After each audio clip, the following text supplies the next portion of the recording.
Hello everyone, my name is Graham and welcome back to my Minecraft tutorial series. This is episode 11. Today we are jumping straight into the ultimate guide to trading. Villagers are probably the most useful mob in the game, simply because you can get such a vast amount of items from them, and you get XP as a side bonus too. To understand trading, we have to know what currency is being used, and in Minecraft that would be emeralds. You get two types of trades, a buying trade and a selling trade. A buying trade is where you spend emeralds to get items, and a selling trade is where you sell them something and get emeralds in return. So villagers have a career path which consists of 5 levels. In essence, that just means how many trades they can make. They have an indicator that says what level they're at. It's part of their outfit, on their belt. Only employed villagers have this indicator, and when villagers level up, that indicator changes to a different color.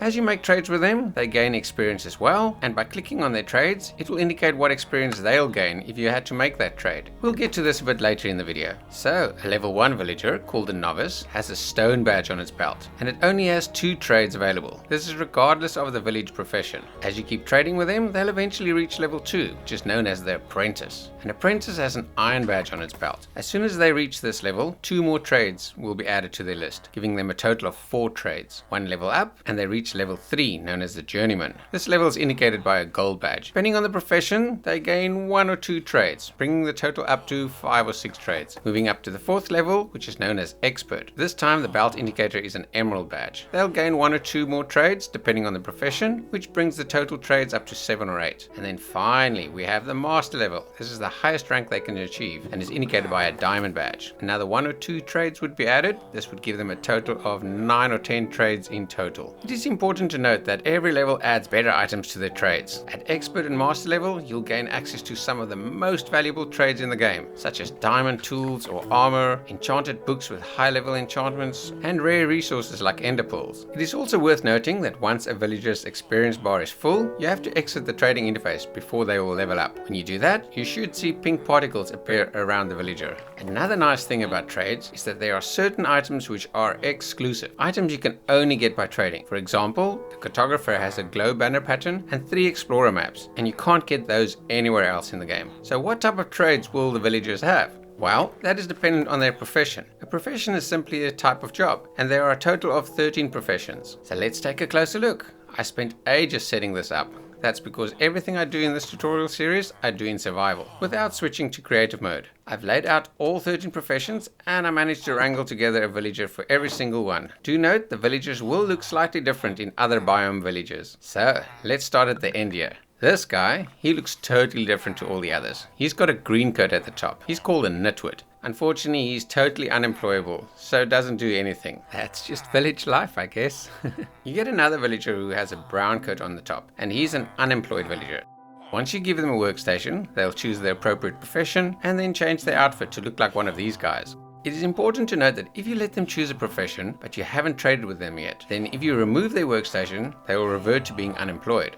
Once you give them another workstation, they'll choose that profession and become employed again. However, they have a new set of random trades, so that's a very useful game mechanic you'll definitely want to take advantage of in the game. Also, when you trade a lot with a villager in the day, that villager will run out of stock. They have to work at their workstation for a while, and then they'll restock the items. They can do that up to twice a day. Prices of items can also go up and down. It's a supply and demand thing. If you trade a lot for a specific item, they might start increasing the price. There are also certain events that can happen that will affect pricing. One such event is Hero of the Village. After you defeated a raid, villagers will be super thankful and give you discounted prices for a while. They'll even throw items at your feet, which is really funny. Another example is if you healed up a zombie villager, as you literally brought them back from death. They'll be super thankful and give you discounted prices after that. Another game mechanic we are definitely going to exploit soon. Then you also get negative affected events. If you hit or kill a villager, others don't like that, and then you'll get negative reputation points, resulting in every one of the villagers increasing their prices. So don't go hitting and killing villagers in front of anyone else. We'll cover these examples in a lot more detail in future episodes. So these are the 13 professions. I placed them in alphabetical order, so let's start from left to right. This is the armorer. His workstation is a blast furnace. And if we right click on the villager, you can see what job title he is and his level. He's currently a novice, so that's level 1. And he has 2 trades. Unfortunately, we don't have any emeralds yet, so we can't do trades with him right now. If you click on these, then it will automatically put the items in these slots, and the output slot would be whatever you're trading for. And if we look at his belt, you can see he's got the stone indicator there, which means he's a novice. and he hasn't been traded with yet. Let's move on to the next one. This is the butcher, and you can see he's also got a stone badge, so he's also a novice. His workstation is a smoker. Currently we can sell him pork chops for emeralds, or we can buy rabbit stew from him. His most popular trades are normally to sell him raw food items and get emeralds in return. Okay, we move on to the cartographer. His workstation is a cartography table. They can sell us anything related to maps. So we can sell him paper for emeralds, and we can buy empty maps from him. His belt indicator is also a novice. As I mentioned earlier, cartography is also where we can get the exclusive items from, which is a glow banner pattern, as well as the 3 explorer maps. We'll definitely be buying those in the future, so we can explore more of this world. More adventures to be had. Let's move on to the cleric. Cleric's workstation is a brewing stand. I wasn't able to craft one myself, but luckily there was one in that house over there. Brewing stands require a blaze rod to craft and operate, which I didn't have yet. A cleric is very handy for trading with. You can trade rotten flesh for emeralds, or you can buy useful things like redstone dust, lapis lazuli, or glowstone, many other things. A nice renewable resource of those items without the need to go mining. And obviously, it is always handy to be able to use that rotten flesh for something good.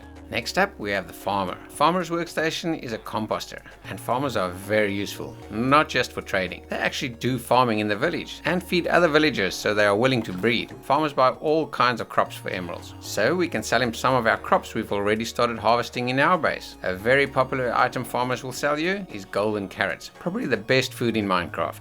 Next up, we have the fisherman. Fisherman uses a barrel as their workstation, and again, one of those all-round excellent trading partners. For example, you can sell them string for emeralds. So if we eventually find a spider spawner, we'll definitely create a farm around that, so we will have an endless supply of string to sell. When we level him up, we can eventually buy an enchanted fishing rod from him, so that should make our fishing much better.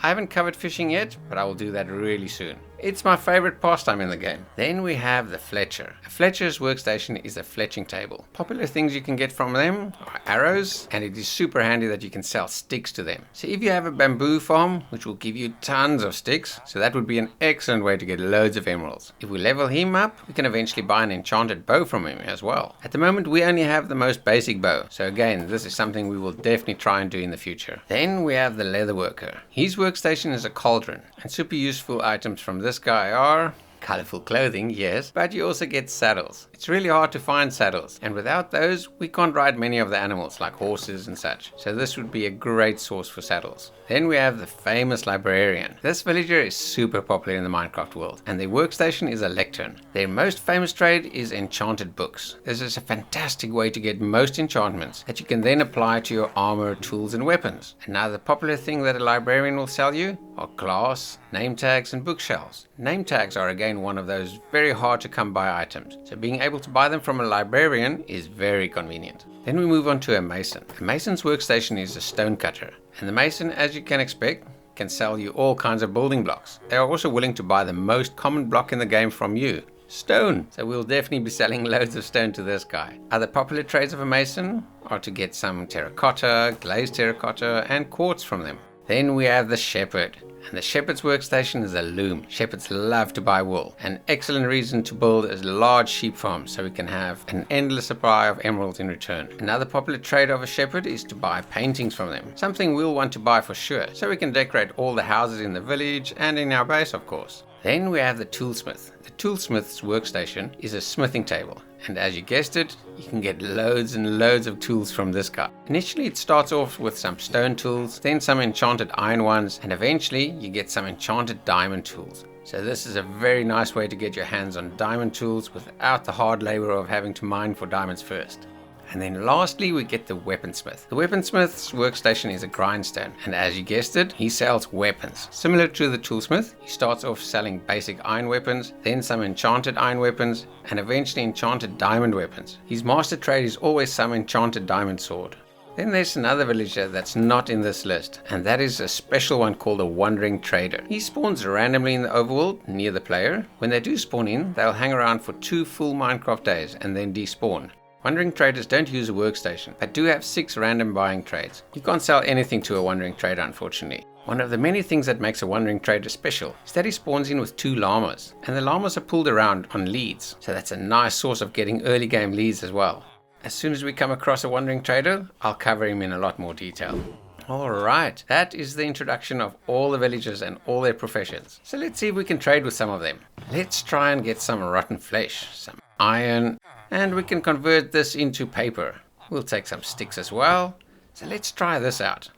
I don't know if that's going to be enough. Oh wait, let's harvest some more. This is why we've been planting these, to get as many resources as possible. You can do this one as well. Got them all. Let's convert all those into sticks. Seeing as we have a lot of sticks, let's try the Fletcher. There we go. Hello, Mr. Fletcher.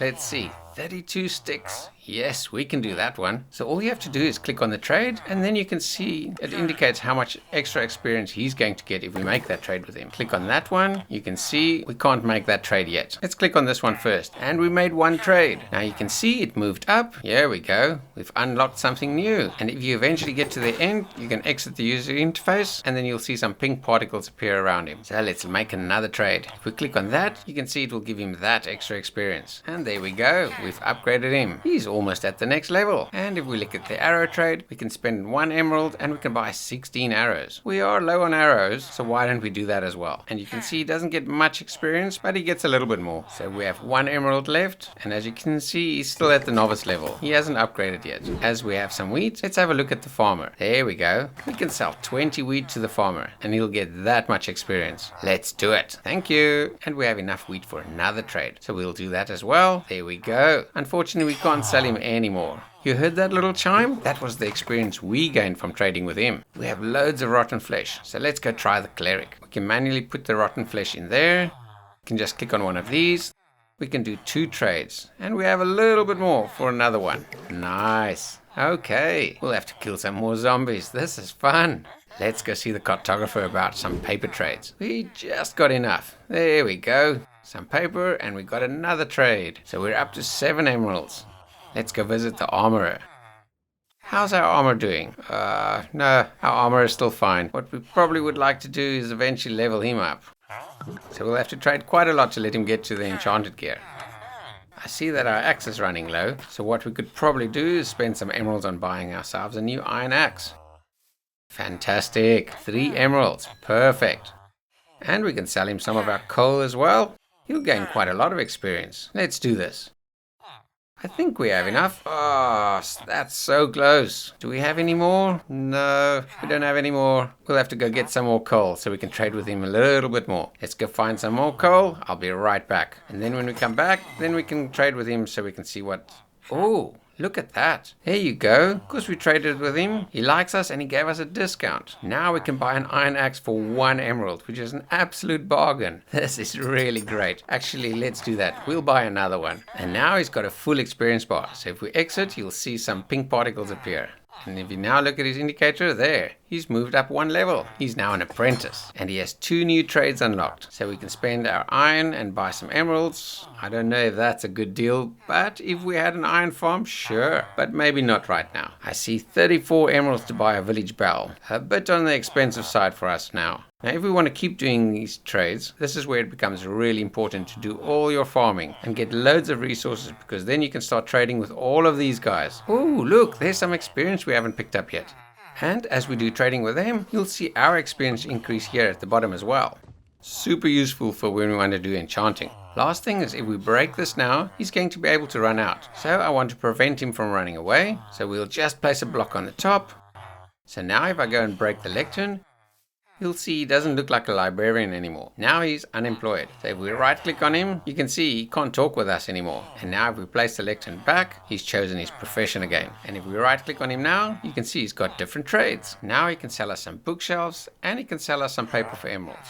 Now this is the game mechanic you can use over and over. So now he's unemployed again. And if we just place it back, and now you can see, ooh, Silk Touch. That's an amazing one. So that should be a good item to buy. Silk Touch for 8 emeralds. A real bargain. So this one requires 8 emeralds and a book. And then we can buy ourselves an enchanted Silk Touch book. So what people do is they tend to break and place the whole time until they eventually find the book that they are looking for. A little bit cheaty, but it's in the game. So is it really cheating?